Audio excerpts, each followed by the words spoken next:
자, 그다음 세 번째로 넘어갈 텐데요. 이 논술 전형에 네. 일단 모집 인원과 전형의 특징을 잠깐 설명해 주시면 어떻죠? 모집 인원은 저희가 이번에 400명이 조금 안 됩니다. 그리고 계속 지금 줄어들고 있는 논술 전형이 줄어들고 있는 상황이고요. 네. 또 여기 전형의 특징이라면 저희는 수능 체제가 없고, 수능 체제 없다. 저희가 100% 교육과정 안에서 작년에도 100% 교육과정 안에서 출제됐다라고 그렇게 그 결과가 나오듯이 올해도 저희가 교육과정 안에서 100% 출제할 계획을 갖고 있고요. 저희는 논술 반영 비율이 반영 비율이 70. 저는 논술이 70이고 네네. 학생부 종합이 30%인데 여기에 학생부 종합은 저희가 바로 전에 했던 학생부 종합평가랑은 평가 방식이 다릅니다. 여기서 학생부 종합은 네. 사실은 그냥 학생들의 3년 학교 생활에 대한 기본 성실도를 단순한 아이들의 평가를 하는 거고요. 그래서 실제로는 7대3이라고 하지만 저희가 논술 70%에서 100% 당락이 좌우되고요.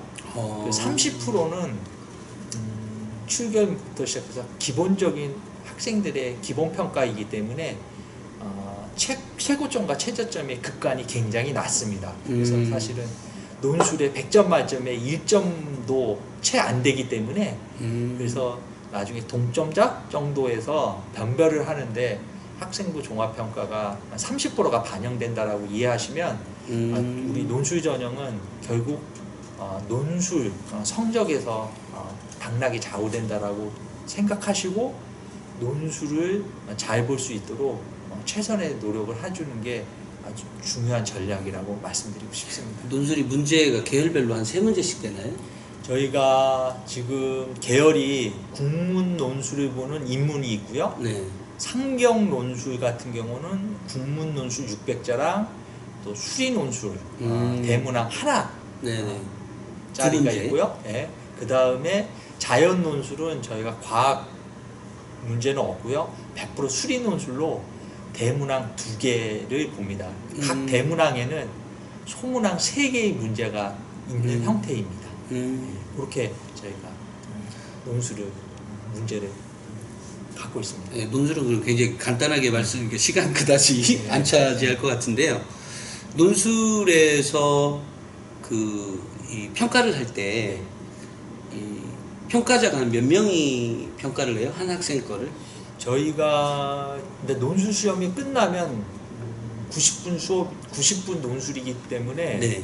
논술 시험이 끝나면 인문이 1200자 아까 상경이 국문 600자 그 다음에 수리 대문항 하나 거기에 소문항 3개 들어가 있고 네. 자연 논술 같은 경우는 수리 논술로 대문항 2개 각각 소문항 3개짜리 문제인데 네. 사실은 자세히 보시면 특히 자연계 같은 경우에는 네. 저희가 지원 인원이 많다 보니까 오전에 한 번, 오후에 2번을 봐요. 그래서 오전 한 번, 오후 1, 2 네네. 학과별로 좀 다르게 분포가 돼 있는데 네. 난이도가 다 달라요. 같은 대문항이라도 오후 맨 마지막 보는 시험은 난이도가 제일 어렵고요. 오전 처음에 보는 시험은 난이도가 제일 쉽습니다. 그래서 학생들이 우리 정보공개 논술 성적을 보면 오전 1에 논술 성적 점수가 높거든요. 오후 마지막보다. 네. 근데 여기가 우수하다라고 생각하시면 안 되고 네. 다른 타임대의 난이도가 다른 결과라는 걸 생각하시고 그래서 학생들이 평가 방법도 다르다. 우리 모의 온라인 수능 풀실 때 내가 나중에 지원하는 타임별 난이도를 생각하고 원서를 꼭 내셔야 되고요. 그 다음에 지금 말씀한 대로 그러다 보니까 평가를 할 때 사실은 예를 들면 자연계 같은 경우 대문항 2개면 대문항 하나에 대해서 평가자 2명이 평가합니다.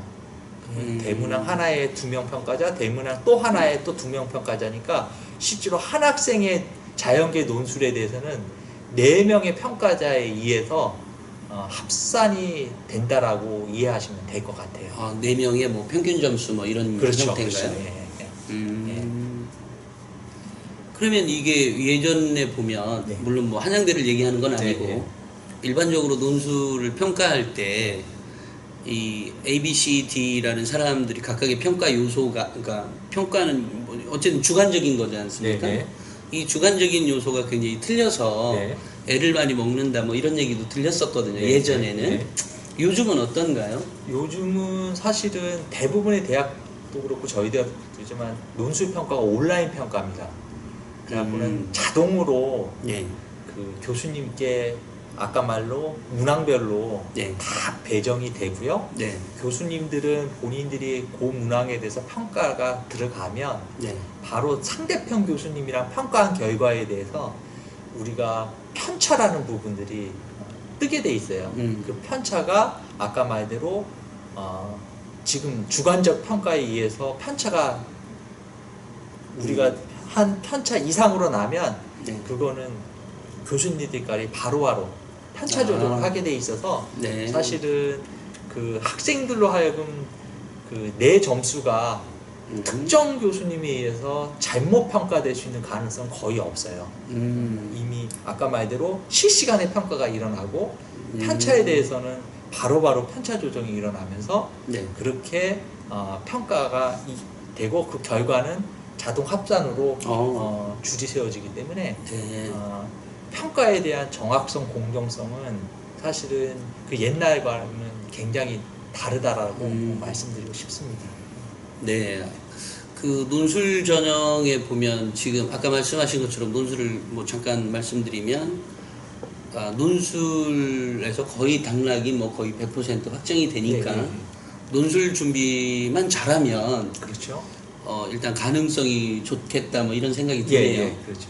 그러면 일반적으로 뭐 그럼에도 불구하고 참 예전 제가 지금 정확한 건 아닙니다만 그 논술에서도 등급 최저나 뭐 이런 게 공개가 되면 예. 보통 뭐 3, 4등급 뭐 이렇게 돼 있죠, 보통.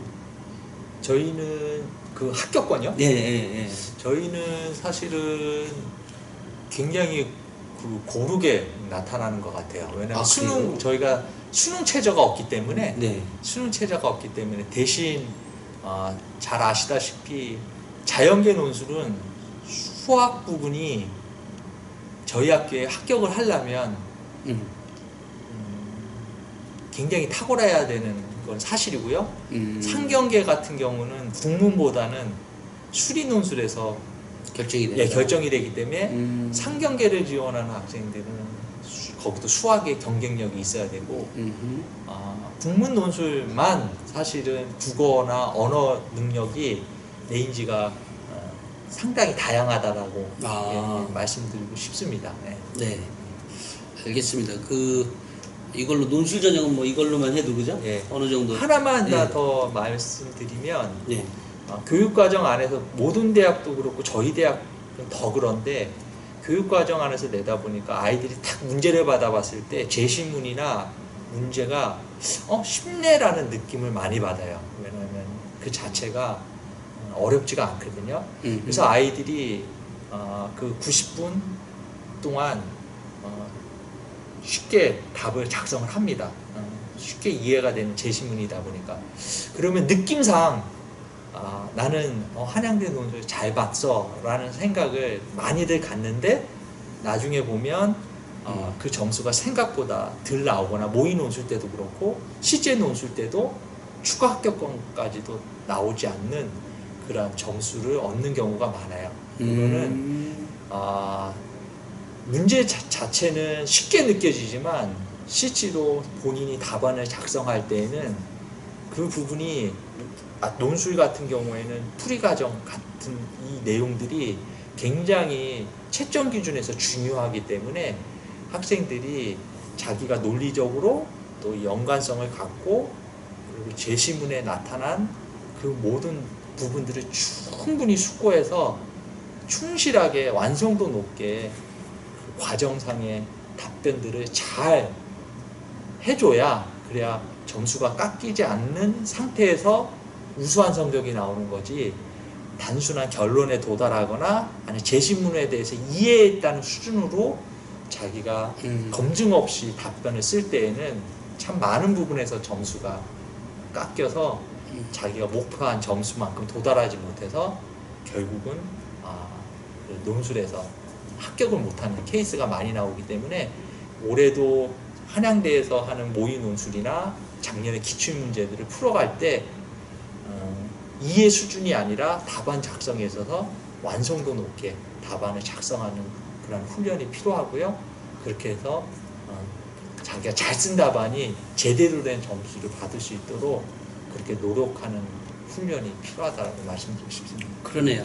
그 논술도 그 입시에 닥쳐서 준비하기보다는 평소에 중학교 때부터 또는 뭐 초등학교 학생 때부터 꾸준히 그 어떤 뭐 서술형이든 네. 뭐 글쓰기 능력을 같이 함양하는 게 좀 필요할 듯 싶습니다.